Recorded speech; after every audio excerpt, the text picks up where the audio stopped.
Your brain is like a supercomputer, and your self-talk is a program it will run. So if you tell yourself you're not good at remembering names, you will not remember the name of the next person you meet because you program your supercomputer not to. And I always tell people that your self-talk is important, and it is the program that we will run. And I always tell people to keep it positive, keep it empowering, because your mind is always eavesdropping on your self-talk, right? And you have to be careful what you say to yourself because it's this unconscious command. So I would be very careful, like when I get nervous or I feel like I think some of the most successful people live at the edge of their limits, and they play there also as well. And so whenever I feel in my nervous system, I feel like I can't do it, then I feel like I really must do it, because I feel like how we do anything is how we do everything.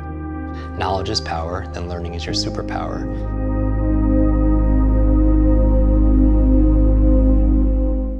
I had the brain injury when I was 5 years old, and I suffered all through elementary school, all through middle school, all through high school, and so it was like a good 14 years. And a lot of it was, this thing where it's, even as a young age, maybe I was pretending that everything was fine and I'd be struggling. It's kind of like that metaphor of a duck on a pond, and you see it's like all calm and relaxed, but underneath it's just like hustling really, really fast. And people don't always see what's below the iceberg. But for me, I struggled privately. And my parents, because I grew up with these challenges, and I didn't have a lot of people to talk to, because when you feel like you're broken, you don't connect with a lot of people. So on top of everything, I was also painfully shy. I was introverted, but I was also shy and very reserved. And I would always sit in the corner. And I've never talked about this publicly, but I ask everybody, what their superpower is. And I feel like that my superpower growing up as an insecure kid who felt like he was broken and taught that by adults, that my superpower was being invisible. Whoa. Like, I didn't want to be seen. I mean, I ultimately did want to be seen, and I want to be heard, like most of us, and accepted and acknowledged, but I didn't want the spotlight. Like I would do, for example, my parents instilled like this work ethic about working hard, and so I would do a book report, and even though it was more difficult for me, and to the point where I'd be like, okay, I have it, I was done. But if a teacher asked me in high school to present it in front of a class, I would actually lie and say I didn't do it. Wow. And I would take a 0, and because I was so terrified of being in front of a group of people, and I would throw it out on the way out of class.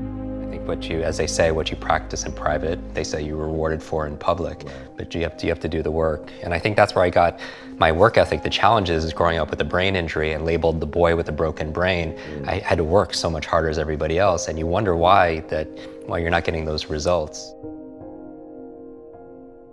So I think having a powerful mindset, being unstoppable, or just having the ability to go and succeed, whatever success is for you, you have to be growing, because if you're not growing, then you're backsliding, right? But you also need a level of grit, and I think grit, just like growth, is a muscle. It's something that you need to sharpen through challenge, because through the challenge you get all the change that comes from it. I would say that if I'm effective having an impact on stage, and we all have a stage of our life, whether it's on a physical stage or just going through our day, right. That I challenge my grit and my ability to persist. Because motive matters, right? And what drives us. I always tell people that there's a success formula. I subscribe to it. I call it H cubed, that it goes from your head to your heart to your hands. Especially in the personal development space, or what they teach about goal setting. You could affirm things in your head, or think things in your head, or visualize things in your head. But if you're not acting with your hands, there's something that's missing, right? There's an incongruency there. And what I tell people is, like, check in with the second H, which is your heart, which is the symbol of like emotion, the energy of motion. And so I feel like that's the fuel that fuels the car, that gets you to take action for something.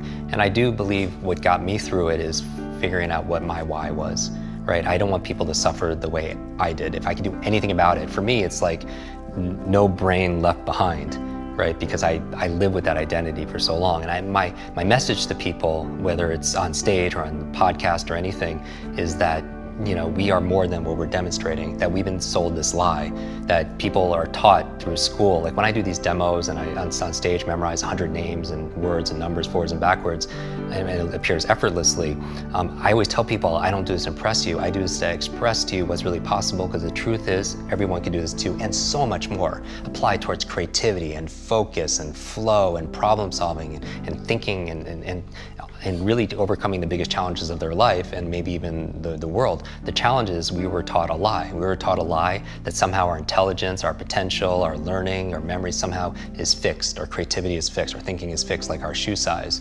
And what we've discovered, as you know, more even about brain science, in the past 2 decades, we've discovered more than the previous 2,000 years. And what we know is that we're grossly underestimating our own capacity to be able to grow, to be able to contribute, to improve our intelligence and our influence and our impact. And I want to kind of pull the veil behind and just say, hey, this is about transcending. This is about ending the trance that we're not good enough, that we're not smart enough, that we're not this genius, and telling the truth. And the truth is, we're faster and we're smarter than we think. And not just to be able to memorize things, but be able to really solve significant challenges. And maybe that these challenges that we're going through are the lessons that we need to learn the most. And then some people who learn those lessons feel compelled to be able to share that voice with other people. So it's not just one candle, we just can set things ablaze. My platform is education. And I feel like that growing up, if anyone who's watching this feels like they're overloaded, overwhelmed, and they can't keep up, I always tell people that I don't think it's completely their fault. It's just we all grew up with a 20th century education that prepared us for a 20th century world, which at the turn of the century was working in factories and farms and assembly line. And our education system was mirrored to that. It was assembly line, one size fits all, cookie cutter approach towards education, teaching us things about what to learn, math, history, science, Spanish, but all things we could find online nowadays, right? So what do you need to be able to regurgitate that information for? But it was about what to learn, but not how to learn. And how to think for yourself, how to solve problems, how to be creative, all the things that you can't outsource to like automated or technology, or you can't outsource to Asia. Our value in this world is really our creativity, right? Because that's not something that's easily outsourced. Our ability to create value, be creators, take our vision and turn them into reality, take the invisible and make it visible. But where are the classes on that, right? On how to be able to live your best version of yourself. But I love this because right now classrooms, they don't have 4 walls. I mean, how many people are watching this from how many different countries right now? And you never know who's listening on the other side. And that motivates, inspires the heck out of me. Because what if someone right now is watching this on their smart device and they're in the middle of some like a third world country and they become the next Malala or Elon Musk or what have you. Right. And that's what really juices me. And so education, I feel like a lot of people feel like that when they graduate school, their learning is done. In fact, the 2 big dips in cognitive performance is usually when people graduate school, and the second one is when they retire. Like when I'm thinking about when I want to transform or transcend or make a real positive change, I'm looking at all the other areas of ourself. So I'm looking at, for example, our environment. Are people setting up their environment to win?